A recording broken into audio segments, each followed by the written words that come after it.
Hi, I'm Candace Boothby, and I'm the president and CEO of the Newnan Coweta Chamber, and you are here for another Where Are We Wednesday segment with the beautiful, glowing, glamorous Isis with Crimson Therapy. Yes. I love Isis, and she has the best story. Thank you. And I can't wait for you to tell the story. But we're going to start with a little background information first. Yeah. So, you have a passion for what? Speech therapy. Speech therapy, right? Yeah. And tell me how you got into that, where you started, what kind of led you to where you are today. Okay, so actually, a lot of people don't know it that I was actually in nursing school at Georgia Southwestern University, and one of my aunts had a stroke. And so when I went to go see her at the hospital, I said, oh my gosh, I know what I want to do. So I saw physical therapy, occupational therapy, and last but not least, speech therapy. So I said, I think I want to go and do that. So I literally went back to my advisor and told her, I'm not doing this anymore. I want to go be a speech therapist. See, I thought you were going to tell me you saw blood and you decided that was not for you. No, that wasn't it. No, that's what changed my mind. Okay. That's what put me on that path. Okay, and then you worked for? Yeah, so initially when I graduated from South Carolina State University, I moved to Augusta, Georgia, worked for the schools, worked for a private practice, up and went to, Warm Springs? No, before then. I went to Statesboro, Georgia. Oh, okay. Worked for Pruitt Health for a little bit in the local hospital there, East Georgia. Then that's when I moved and went to Warm Springs. Okay. And then I worked for Piedmont, and then here we are. How long were you with Piedmont? So I was with Piedmont from 2023 until this year. I did a full year working for them, and then I ended up leaving altogether. So you've done a lot building your resume. I did a lot of resume building, Candace. But back during COVID, and this is where the secret sauce and the magic begins, you took advantage of the digital aid program for small businesses. I did. That was a lot of people don't know this, but the county through the ARPA grants gave the chamber $400,000 to distribute to small businesses. And so Phil Trickey developed the digital aid program. Yep. So tell us about that and why that was a turning point for you. So that was a turning point for me. So originally I started my business off very, very small. It was just me, and everybody knows me from doing therapy in my kitchen to going to homes to being at 15 Perry Street. So when I was at 15 Perry Street, that's where you all offered the Go Digital. So I remember I was sitting in my teeny tiny office at 15 Perry Street. And I applied. I said, I'm just going to apply. I know they told us it's only like so many slides, so I'm just going to do it. And did you have a business at that point? I had my business. You did have your business. I maybe had it about a year at that point. Okay. Yeah, so I was like, I'm just going to do it and go for it. And so I had built my own little rinky-dink website.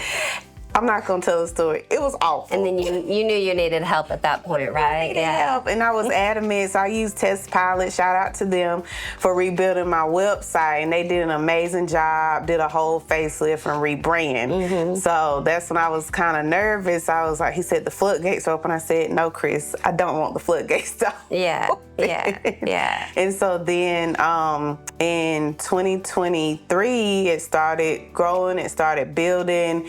And then once 24 hit, it was just like, I've got to leave my full-time job. So it was by using your digital assets wisely with the new website and some of the supporting things. Yes. That's what was your tipping point. That was my tipping point. That really got your name out there. So we're over in the White Oak Professional Plaza. Yes. In your lovely office. Yes. But I am curious, where did you come up with the name Crimson? So my sorority is Delta Sigma Theta, and so our colors are crimson and cream. And so as the new little TikTok saying goes, I probably need a hub, but I opened up a business, and that's what I named it. Everybody thinks it has to do with Crimson Tide, so it's like, no.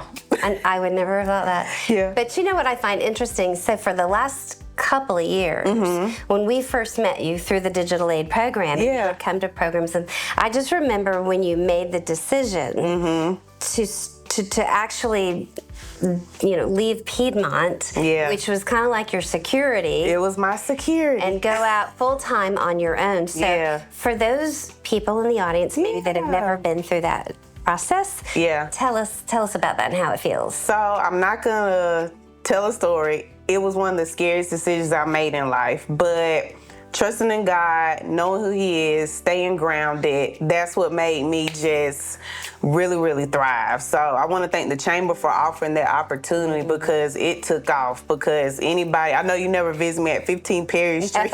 There's no room. It's no room. Well, and I actually outgrew the office because I had one of the tiniest ones.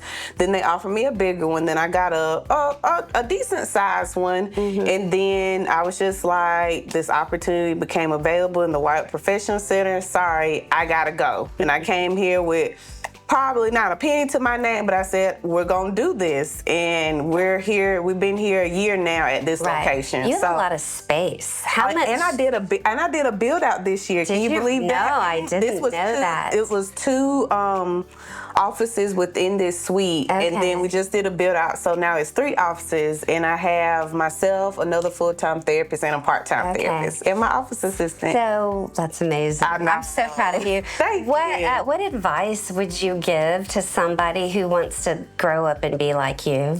Oh, so can I tell it this way? If I had to talk to myself, my younger self, I would say, do it afraid.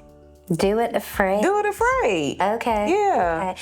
So what does do it afraid feel like other than afraid? Yeah, I mean, of course you're gonna have the jitters, you're gonna be scared, but I feel like it's almost like when you start a business, you're almost on like a little paddle boat, and you're just out there swimming. You're trying to get to land, and eventually you're gonna get to land. But it's almost one of those situations. You're in this little paddle boat, but then you have the big old cruise ship come by, and you got people like handing you out stuff. So I will tell people who want to start a business, there are people who are gonna help you along the way. You just gotta be willing to be, number one, trusting and take the help that people are giving. And unfortunately, some of your people who do help you along the way in business won't stay with you, but at least they got you into a certain point. Well, and you're good at what you do, and people talk about that. Thank you. I'm always amazed at such great things that you've done. And so for those of you that are out there, if you have, you specialize in children? Yes, but hopefully in 2026 we'll make a big announcement. We'll start back seeing adults. Okay, so maybe we'll come back and do another one of these. We might do another one of these. Yeah. So what is your biggest appeal if you had to say to somebody out there why they should use your services? What would that be? Yeah, so we provide speech therapy services for children's ages 1 to 21. With our services, we do specialize in children with autism as well as providing AAC devices. So those devices help our kiddos communicate. And it's just such a success story to see some of my kids from where they were to how they are now. They were frustrated and upset because they could not communicate, but now we have them some devices, and they just always tickle me. I have one little girl, she told me she wanted chips one day, and I had to explain to her. I said, honey, you don't have chips. So she went to her little partner's table and got their chips because she wanted chips. And I told her mom about it, and she just laughed because she said, I didn't even know she could explain that to you. And she did. So I love it. What's wonderful about that is you get to feel good every day. I do, especially with my success stories. Like I have one kid, totally nonverbal, that I work with, and he is communicating on that thing. I mean, he's rolling through it. He'll tell me, hey, he'll tell us where he wants to go, what he wants to do, if he wants more to drink. And I've just seen his little personality come out, and I just love it. He was playing a little hide and go seek game with me one day, and I was like, I didn't even know you had this personality in you. But I guess just over time, it developed, and he's like, it makes me feel good. It's almost like them saying, thank you for giving me a voice. Yeah, and it's like you freed something up within them so they can be themselves. Exactly, but I love what I do. Well, I want to thank you for all that you do, for being one of our wonderful success stories. Thank you. Thank you all for the opportunity. Well, and I want to thank you guys for watching Isis. You can't spend a moment with her and not be energized. Oh, thank you again, and thank you to Crimson Therapy. And I thank all of you for being a part of our wonderful Where Are We Wednesday segment, and we'll see you next time. Bye.